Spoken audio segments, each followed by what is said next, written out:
You are listening to Audio SSLC, your audio medium for easy understanding and revision. To download a copy of this recording, please visit audiosslc.com. History, Unit 3: The Impact of British Rule in India.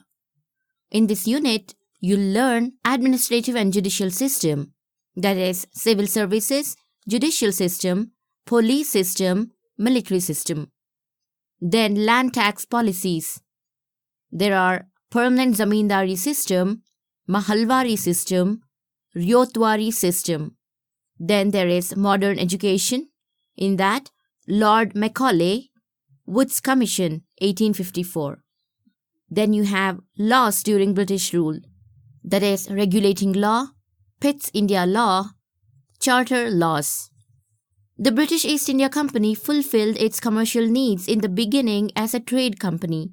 On observing the fractured political landscape of India, wherein hundreds of ruling dynasties were competing with each other, the British thought of exploiting the situation to further their political consolidation. They implemented divide and rule policy among the Indian rulers and slowly dominated all the rulers and subjugated them. In order to achieve complete domination in India, they employed war and negotiation methods cleverly. After getting India under control by employing various clever means, the British thought of strengthening their hold over India permanently. Then India was devoid of one nation concept and was scattered into various kingdoms. The British integrated the whole of India under one administrative and political structure. Education, judiciary, land taxes, trade and agriculture, and other various areas of activities were regulated under various laws and administrative system. This brought in a new structure to India. While implementing all these measures, they never forgot to protect their financial interests. The British East India Company implemented various administrative experiments in order to achieve a new order in India. Let's learn about administrative and judicial system. Civil services. Lord Cornwallis introduced the administration of civil services. The system of appointing employees for the purpose of trade was done by the East India Company from the beginning. The company also provided permission for private workers to trade. By using these opportunities, employers made money and became corrupt through illegal means. So to control this, in 1773, the Government of England implemented a Regulating Act in India. The aim of Regulating Act was, as the name suggests, that is to enforce control. In 1800, Lord Cornwallis opened Fort William College in Calcutta for the benefit of people aspiring to join civil services. But this initiation did not find support from the directors of the East India Company. As a result, all the appointments till 1853 were done by the directors. From 1853 onwards, the appointments for civil services were done through competitive examinations. That did not benefit Indians much. The British continued to suspect the efficiency of the Indians. Lord Cornwallis argued, in quotes, all the natives of Hindustan are completely corrupt, close quote.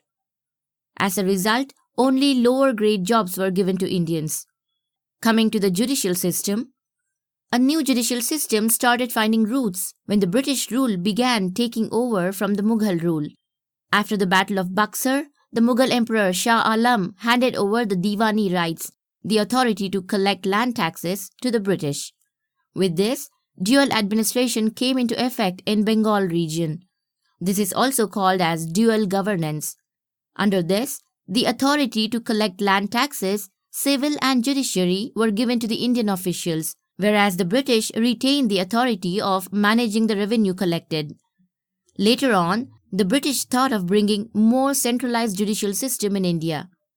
With the implementation of this system, the British overtook the authority of the Mughal and established their supremacy in India. This was attained by implementing new judicial system in India.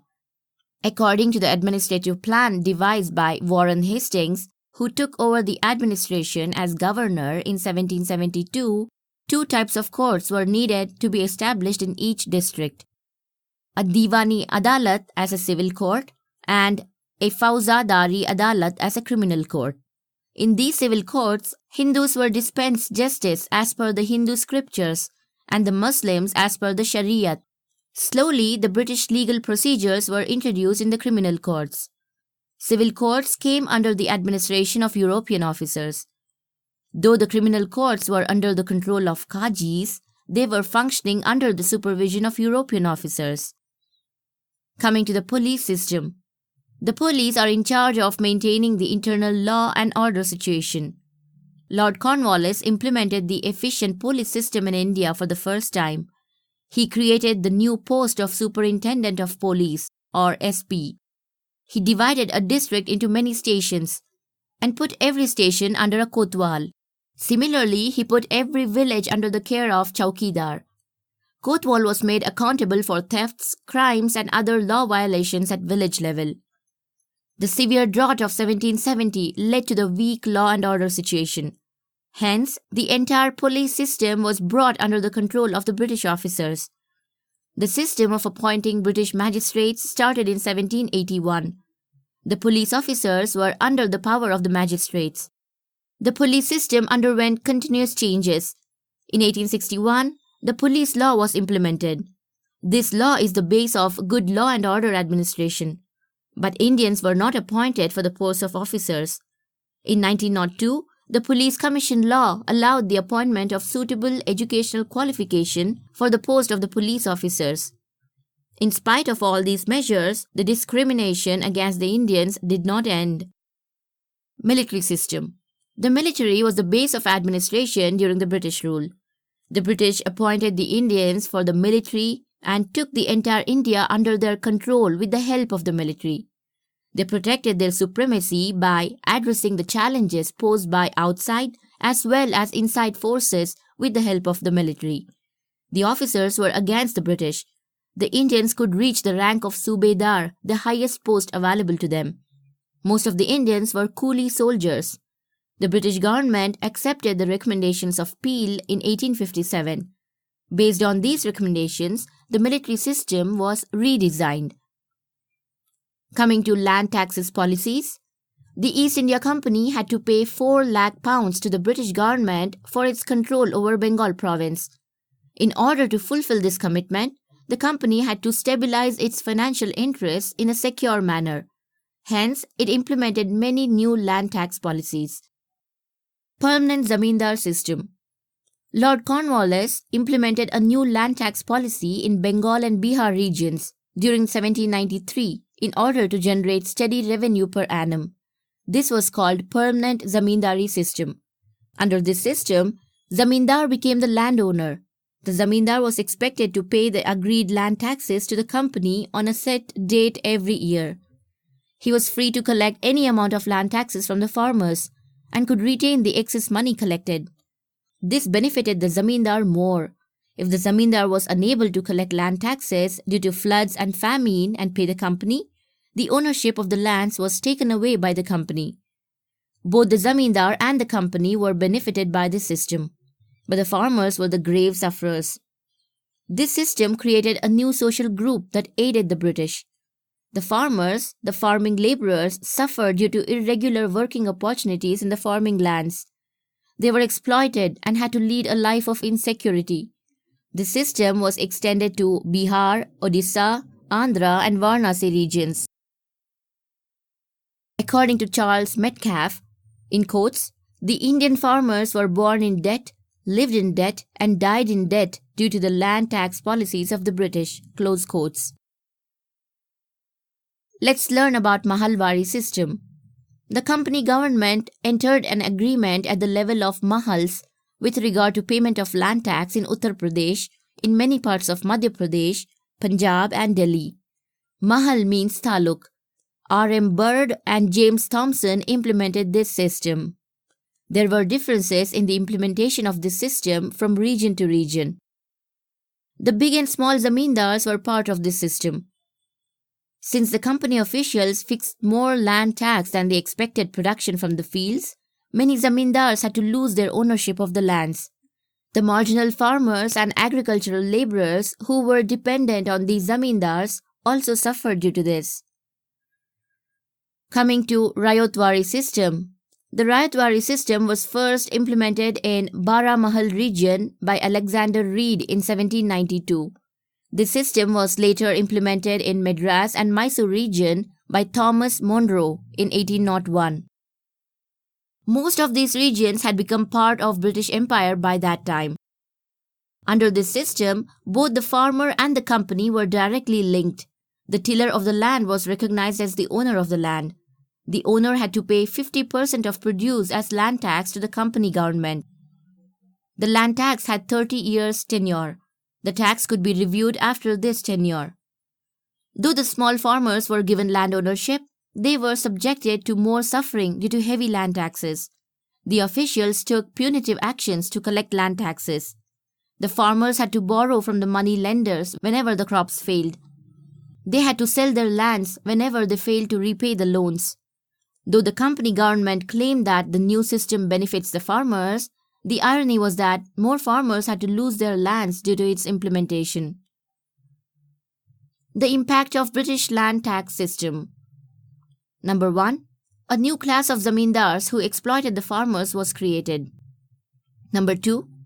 The farmers who were subjected to the exploitation of the zamindars became landless slowly. Number 3. Land became a commodity. Loans could be raised by mortgaging the lands. Number 4. Many zamindars also had to mortgage their lands in order to pay the land taxes. Number 5. The agriculture sector became commercialized and had to grow raw materials needed by industries back in England. Number 6. The money lenders became strong. Coming to the modern education system. The traditional education of Indians was in practice continuously. Certain changes occurred in the traditional education system during the rule of Muslim kings during the Middle Ages. Later, new changes occurred during the British rule during 18th century. New schools were started for the children of British and Europeans living in India. Since these facilities were never extended to the locals, it was of no use to them. Warren Hastings facilitated the expansion of the modern education in India. In 1781, he started Calcutta Madrasa. Jonathan Duncan, a British individual, started Sanskrit College in Banaras in 1792. But it was Charles Grant who pressed for the universalization of British education in India. The expansion of the British education in India received special support after the appointment of Lord William Bentinck in 1828 as the Governor-General of India.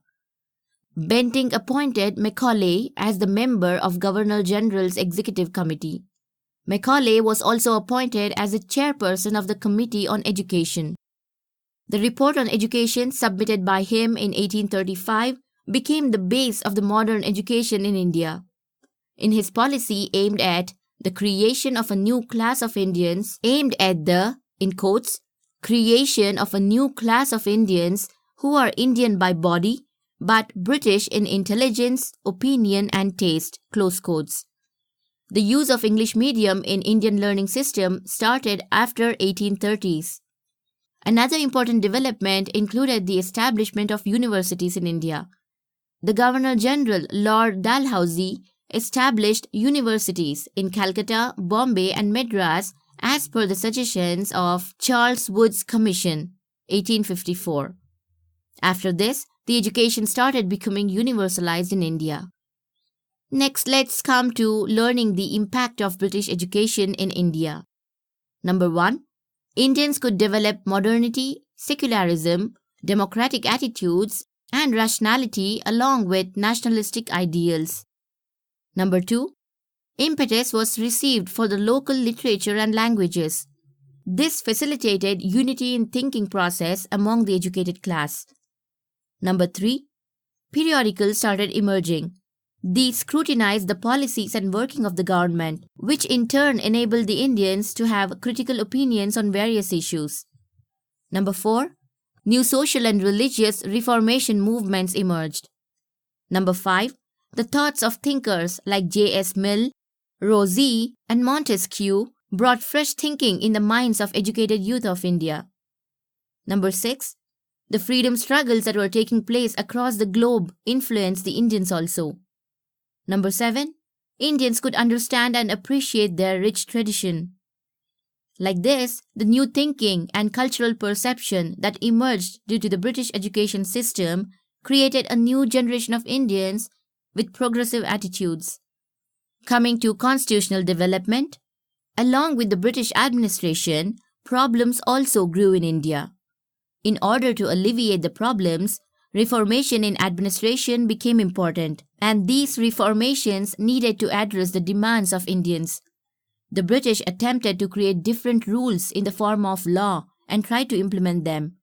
These types of laws helped the evolution of constitution in India. We shall study this attempt in brief. Let's go through the laws implemented during the rule of East India Company. Regulating Act 1773. After the implementation of Diwani rights in 1765, the greedy company officials misused this provision and became rich in a corrupt way. Corruption spiraled out. Edmund Burke, a member of the British Parliament, criticized the corruption in the East India Company. He termed the tax payment received by the British government from the East India Company as criminal tax. He was forced to criticize in this manner, as the government remained silent to the fact of corruption among the company officials. Many company officials had become super rich, and the many in England feared that these people may upset the very political fabric of England. The Regulating Act was implemented in this background in 1773. You are listening to Audio SSLC, your audio medium for easy understanding and revision. To download a copy of this recording, please visit audioSSLC.com. Coming to the major features of this Act, number 1. Before the implementation of the Act, there were 3 presidencies under British rule. They are Bengal, Madras and Bombay. All these 3 were independent administrative units. Under Regulating Act, the Bengal presidency gained control over the other 2 presidencies. Number 2. The Governor of Bengal became the Governor General of all the 3 presidencies. Number 3. The Governor General was authorized to direct, exercise control, and to supervise over the other 2 presidencies. Number 4. The Bombay and Madras presidencies could not declare war on anyone or enter into peace agreements without prior approval of the Governor General of Bengal Presidency and the Board of Directors of the company. Only during acute emergencies they were entitled to act independently. Number 5. According to this Act, Supreme Court of Judicature was established in Calcutta. In the Central Court, 1 Chief Justice and 3 ordinary judges were there.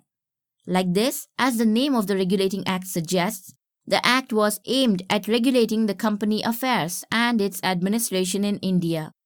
Let's learn about Pitt's India Act of 1784. There were many inconsistencies in the Regulating Act of 1773. In order to rectify them and also to clearly outline the powers of the East India Company and the British government, Pitt's India Act was implemented. The government of England restricted the powers of the East India Company.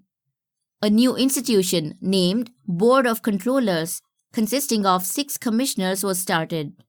The Board of Controllers replaced the Board of Directors. This board had powers to direct and control the issues related to land taxes, military and civil areas. The Board of Control came into existence in the place of Board of Directors. This Act declared that, in quotes, the Indians have attained their paramount power in the name of the British Empire only, but not on their own, close quotes, and curtailed the political rights of Indians conclusively. It declared that the areas under the possession of the East India Company are the integral part of the British Empire. Hence, the government of England is the ultimate ruler of India. Coming to the Charter Acts, the main aim of Charter Acts was to renew the license of the East India Company. The Charter Acts of 1793, 1813, 1833 and 1853 were implemented to achieve this aim. As and when the charters were implemented once in 20 years, the new rules and regulations found fit by the British government was included in these acts.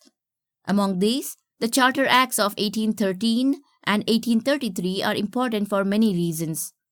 Let's learn about the Charter Act of 1813. Number 1. This act licensed the East Company to stay for another 20 years in India. Before the implementation of this act, a demand to allow any interested person to carry out trade in India was there.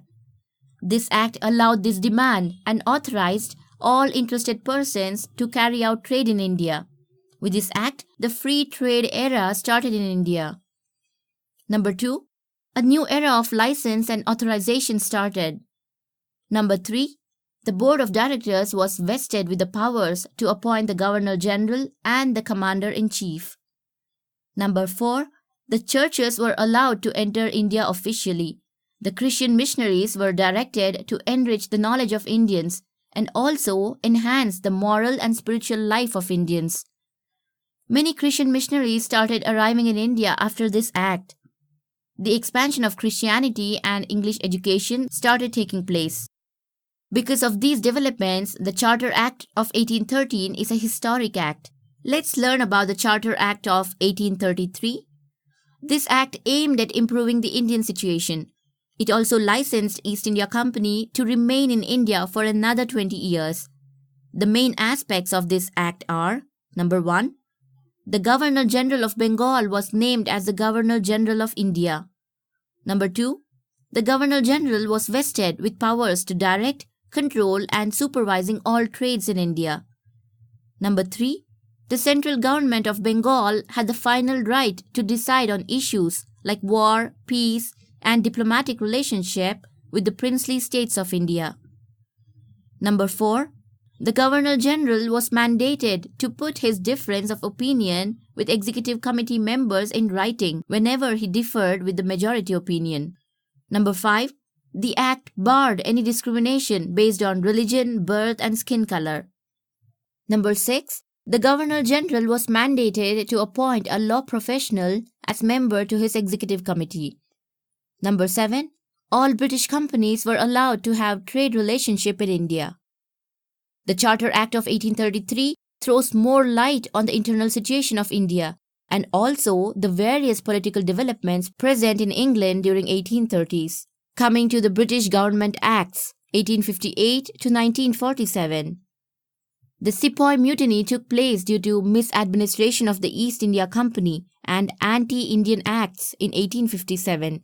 As a result, the administration of India was handed over to the British Queen from the East India Company.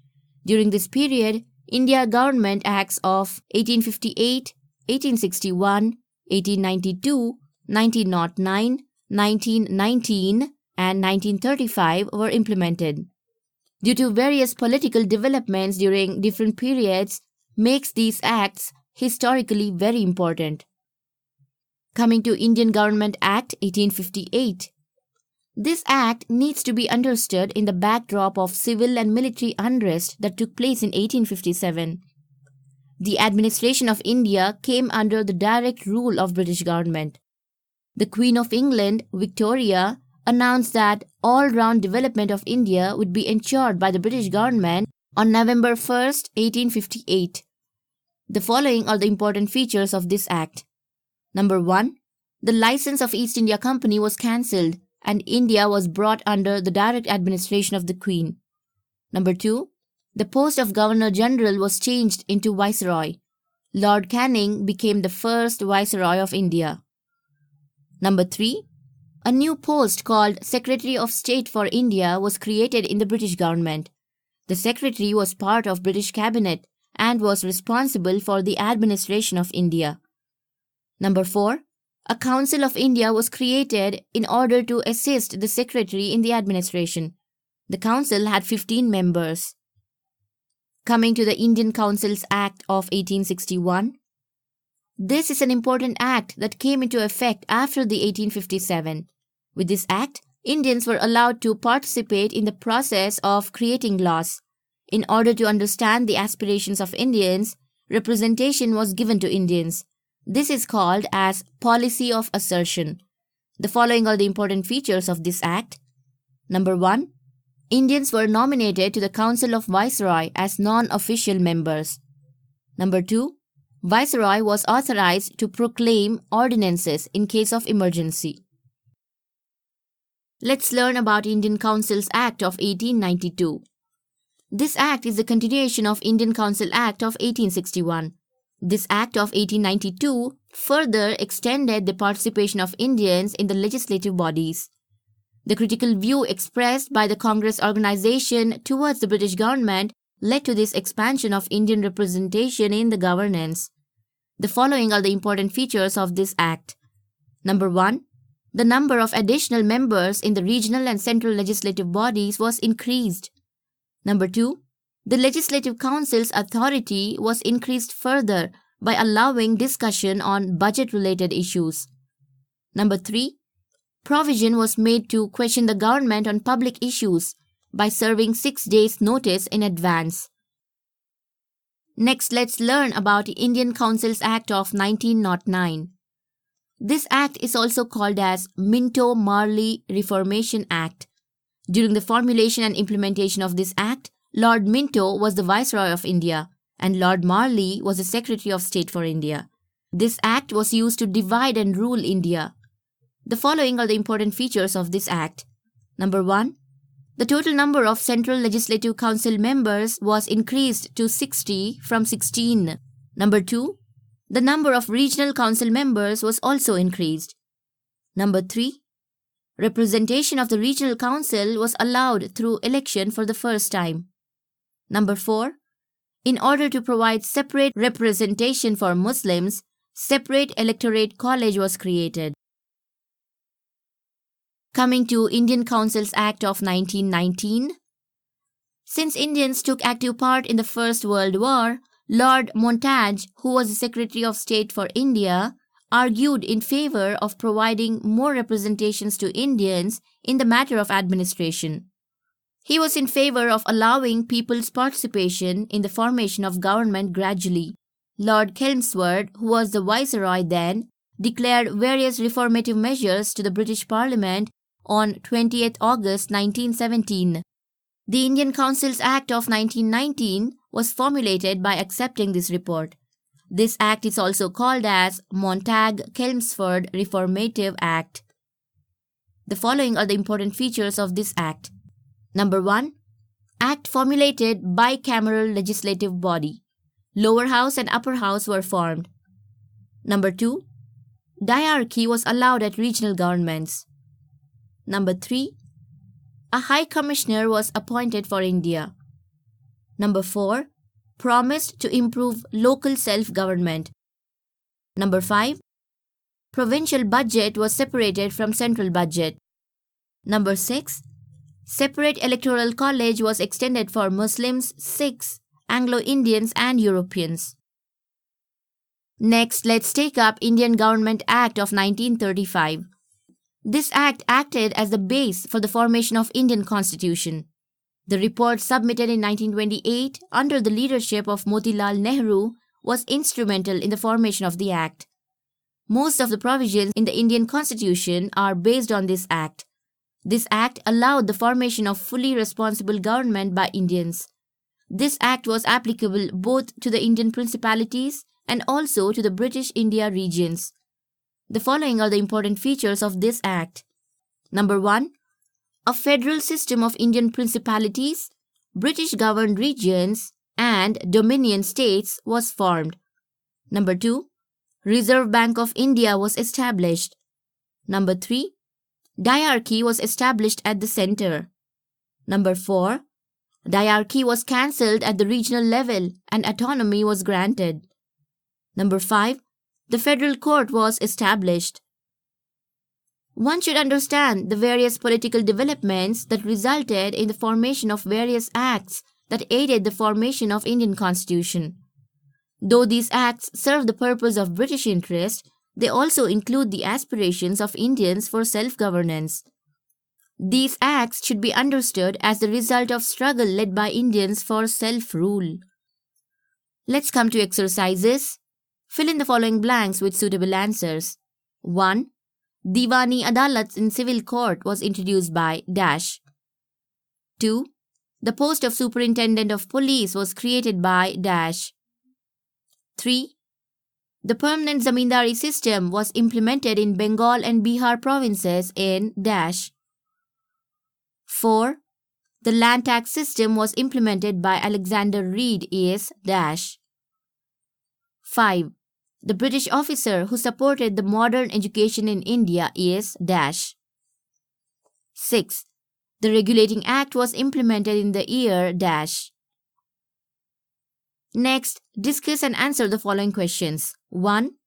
Illustrate the judicial system formulated through East India Company. 2. What are the measures undertaken at the time of British in police system? 3.